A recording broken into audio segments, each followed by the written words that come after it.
from the European Startup Association, and I'm here with Jafa, and he has a startup that's also a member of our association, of course. And it's a very, for me, a bit scary, but also exciting startup, I have to say. But I hand over to you, Jafa. If you tell us a bit more about the startup, about yourself, and what the startup is doing. Yes, my name is Jafar. I'm the founder and CEO of Kabbex. Kabbex is a Dutch-based startup, and basically it's a mood-based shopping personalization platform. So what we have built is a platform to help online retailers actually to personalize their offers based on the user's emotions. Yeah, we have built it based on AI and deep learning, frameworks. Yes. Yes. Explain a bit more how that works, because how does the computer, the shopping side, know the way I'm feeling at the moment? How does it know my mood? Yeah, basically, we ask the user to take a selfie. But if the user, because of privacy or whatever reason, doesn't want to take a selfie, can pick an emoji as their emotions. We have a couple of emojis. They can pick one of them, which is representing their mood. Yes. And then based on facial expression, if it's a photo, based on facial expression, we detect the mood. If it's emoji, the emoji directly will tell us about the emotions. Yes, and I think these days where people are used to using emojis, there's whole conversations happening, I think, with emojis. I tried that once with a friend of mine, and I said, let's try to have a conversation with emojis. It was very strange, but it did work, kind of, because there is emojis for everything, and they're adding new things. And one of the most important ones for me, because I really like unicorns, is that they have a unicorn emoji. Anyway, I know you don't have all the range of emojis. You have the main ones that represent certain moods. Yes. And in your startup, what kind of challenges did you face, and how did you overcome those? No, I cannot say one or two challenges, because startup itself is a quite challenging, topic. Yeah. You need to come over technical challenges. You need to come over financial challenges. You need to come over, reaching your milestones on time. So, but the most important thing we learned about these challenges is resilience point for each startups.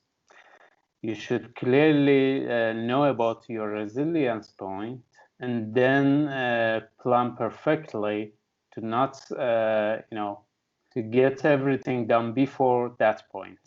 It was very important to us and very expensive, actually, learning session to us. Yeah, and that I think leads nicely also in the last question I have. But I want to pick up on this, because you're saying having a startup is in itself a challenge, because you have to overcome so many challenges: financials, technical, probably team relationship challenges, and personal challenges as well, where you then led nicely into, okay, you have to know your point of resilience and how far can you go with things. I think it's always very, very important to look after yourself, and a lot of times the startups forget this also, especially because they love everything they do. So the well-being of startups comes sometimes a bit short. So what other main characteristics do you think, apart from resilience, a startup should have? The only thing I believe, the only thing that keeps every startups moving is founders' passions. Yes. Because it's almost 24/7 days work. The balance between family stuff and working is quite challenging. Yes. Yeah, because you have to work most of the times. It's not the other another company you work for. You have working times. You are working for yourself, so there is no specific times to work. It's quite challenging. You have to actually spare some times for your family. You need to find the balance between family stuff and working stuff. And on the other hand, working together as a team, you need to be positive and at the same time to listen to every negative feedback. You need to patient about that. Yes. And sometimes it's not easy, but we are trying actually our best to come over those challenges. Yes. Yeah. And again, comes back to finding the balance, like you're saying, which is sometimes difficult, even if you're employed and work for someone else, because sometimes the mind can't switch off or about a certain topic or challenge that you had at work. But if it's your own business, if it's your own startup, your own passion, it's even more difficult, because you don't just want, but you need to find a solution for everything, and you constantly get inspired, and you constantly think about stuff. You constantly want to innovate. You constantly need to think about all the challenges, trying to think ahead. So it's not an easy journey.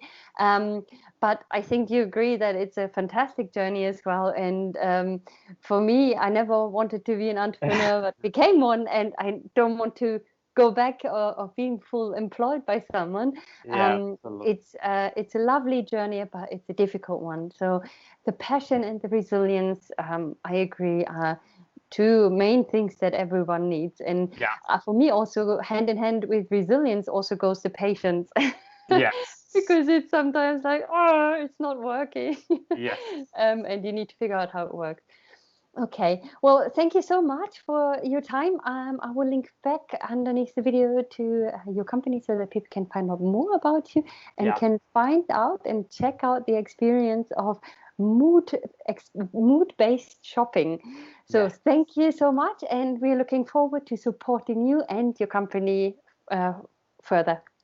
Thank you very much. Thank you for your time and for your call. Have a nice day.